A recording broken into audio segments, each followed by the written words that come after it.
R7 Bharat news, देश की बात। नमस्कार, आप देख रहे हैं R7 भारत न्यूज। पूर्व मुख्यमंत्री अखिलेश यादव का बिजनौर में तूफानी दौरा। खबर बिजनौर से है। नूरपुर में सामाजिक न्याय यात्रा का समापन समारोह का आयोजन किया गया, जिसको सफल और सभा को संबोधित करने में उत्तर प्रदेश के पूर्व मुख्यमंत्री व सपा के राष्ट्रीय अध्यक्ष अखिलेश यादव पहुंचे।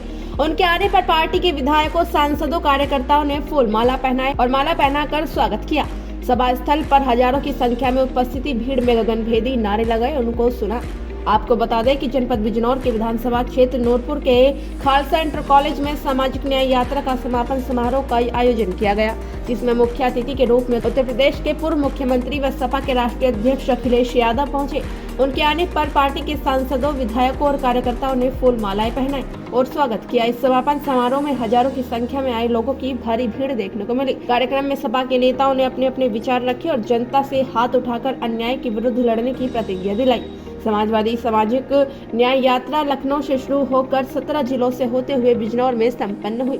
पूर्व मुख्यमंत्री अखिलेश यादव ने सभा को संबोधित करते हुए कहा कि सामाजिक न्याय यात्रा में पिछड़े, दलित, अल्पसंख्यकों के हित में आवाज बुलंद करने वाली यात्रा बताई। उन्होंने कहा कि वर्ल्ड कप में हार का कारण मोदी स्टेडियम को बताया। साथ ही विश्व गुरु की बात करते हुए बीजेपी पर कटाक्ष किया।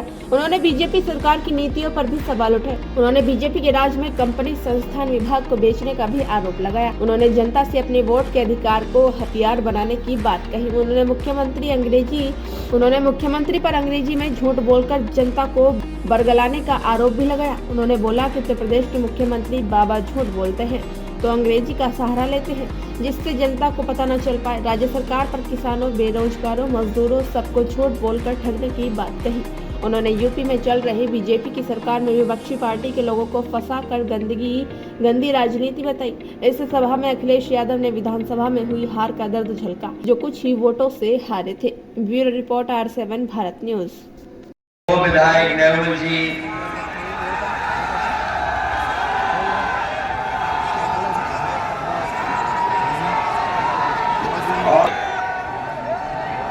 उससे अच्छी पर्सनालिटी के अगर कोई है तो हमारे विधायक स्वामी ओमवेश जी हमारे साथ लगातार लखनऊ से चलकर के आए। पूर्व मंत्री महबूब अली साहब इस यात्रा में लगातार शामिल रहे। श्यामलाल बच्ची सैनी जी, सुषमा सैनी जी, रतन सिंह सैनी जी, लाखन सिंह सैनी जी, वेद प्रकाश सैनी जी, निर्देश सैनी जी, लड्डू सैनी जी और मंच पर बड़ी संख्या में हमारे सभी समाजवादी पार्टी के नेता। कुछ दल हैं जो पैसा लगाते हैं, कुछ दल हैं जो सोशल मीडिया पे पैसा लगाते हैं कि किसी को कैसे बदनाम किया जाए, किसी के बारे में कैसे कुछ गलत लिखा जाए। लेकिन मैं बधाई देना चाहता हूं कि यहां के लोगों ने और समाजवादियों ने कभी वो शब्द का इस्तेमाल नहीं किया। हमारे लोगों ने वो शब्द इस्तेमाल नहीं किया। वो तो ट्रेंड अपने आप हो गया। ट्रेंड कैसे हो गया ये हम नहीं जानते। ये तो बीजेपी के लोगों ने ही पैसा लगाया होगा, तभी जाकर के ट्रेंड हुआ होगा। और सोचो किस देश से हम लोग आ रहे हैं। बीजेपी के लोग तो दावा करते हैं कि हमारा भारत देश विश्व गुरु बन जाएगा, विश्व गुरु। और जो देश जीत करके गया है उसकी आबादी केवल 3 करोड़ है।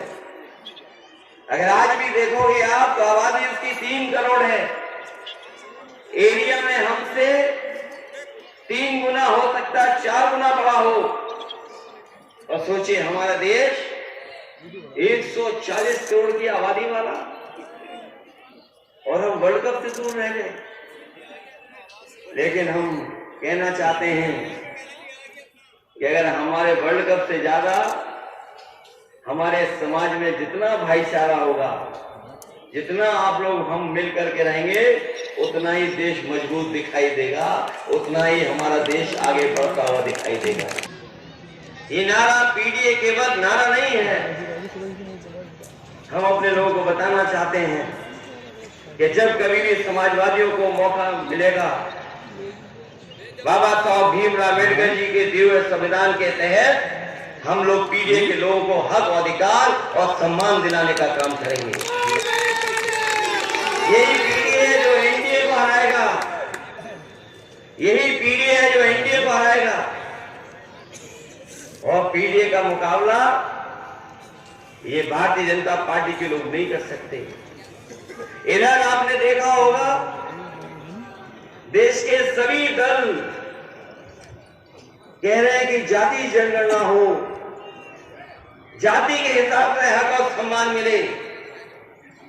कुछ प्रदेशों में तो आरक्षण ज्यादा मिल गया है, कुछ प्रदेशों में पिछड़ों को मिल ही नहीं रहा है।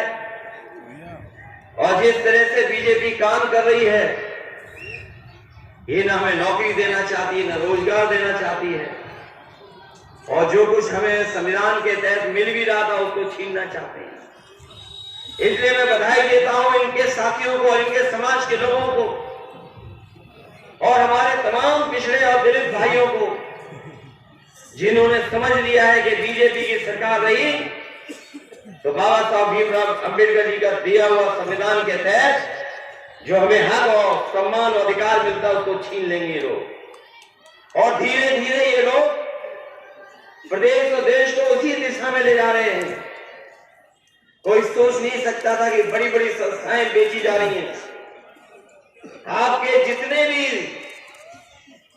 बड़े बड़े, जहां पर बड़े पैमाने पर नौकरी मिल सकती थी, उन संस्थाओं को बेचने का काम कर रही सरकार।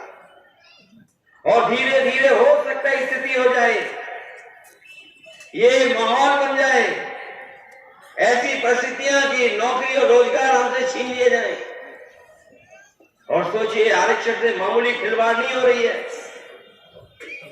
जब से इनकी सरकार आई है, हमारे पिछड़े और दलित भाइयों को कहीं नौकरी नहीं मिल रही है, और हमारे अल्पसंख्यक भाइयों को भी कहीं भी हक मिलने का काम इस सरकार में नहीं हो रहा।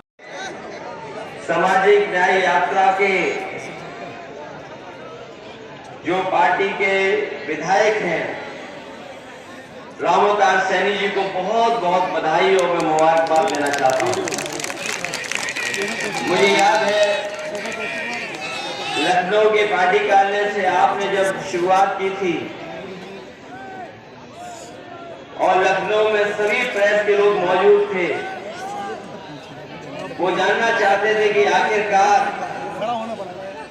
ये समाजवादी सामाजिक न्याय यात्रा कहां जा रही है।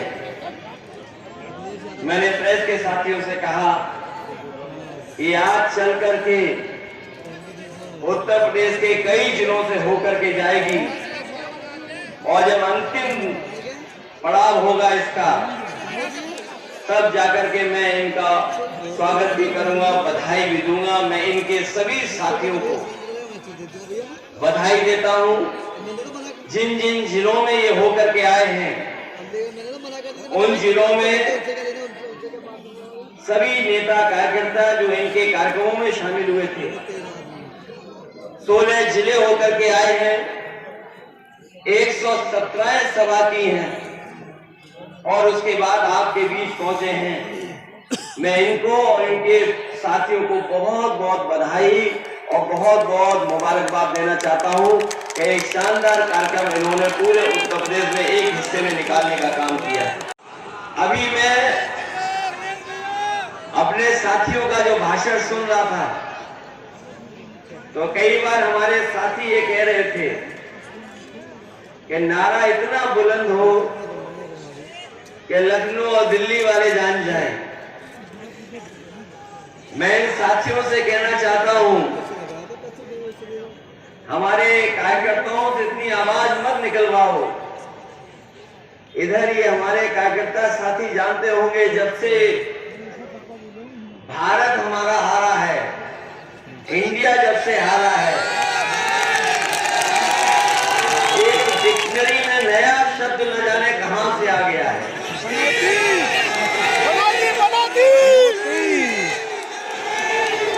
कभी कभी कुछ नाम जनता देती है, और वो शब्द ऐसा निकल करके आया है कि अगर मैं आपकी भाषा में बोलूं तो वो शब्द उन पर चिपक गया है, अब वो निकाले नहीं निकल सकता।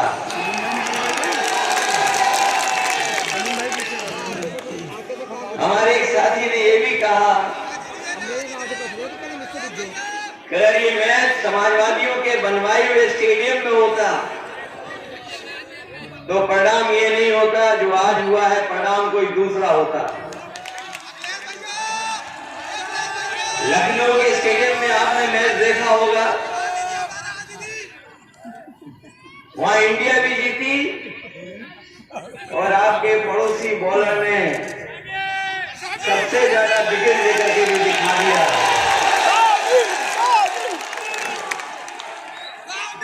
और अगर वो मैच लखनऊ के स्टेडियम में होता तो इंडिया की टीम को 2 लोगों का आशीर्वाद मिलता। जब ये स्टेडियम बनाया था मैंने, तो ये स्टेडियम मैंने एक भगवान के नाम पर रखा था, एकाना। भगवान के नाम पे था तो उनका भी आशीर्वाद मिल जाता। और हमारे बीजेपी के लोगों ने उसका नाम बदल दिया, पूर्व प्रधानमंत्री जी के नाम पर उस स्टेडियम को बना दिया। तो न केवल भगवान का आशीर्वाद मिलता, हो सकता था कि पूर्व प्रधानमंत्री रहे उनका भी आशीर्वाद मिल जाता और इंडिया को इस तरीके से हार का सामना नहीं करना पड़ता। इंडिया जीत करके एक इतिहास बनाने का काम करती और वर्ल्ड कप आज इंडिया के पास होता।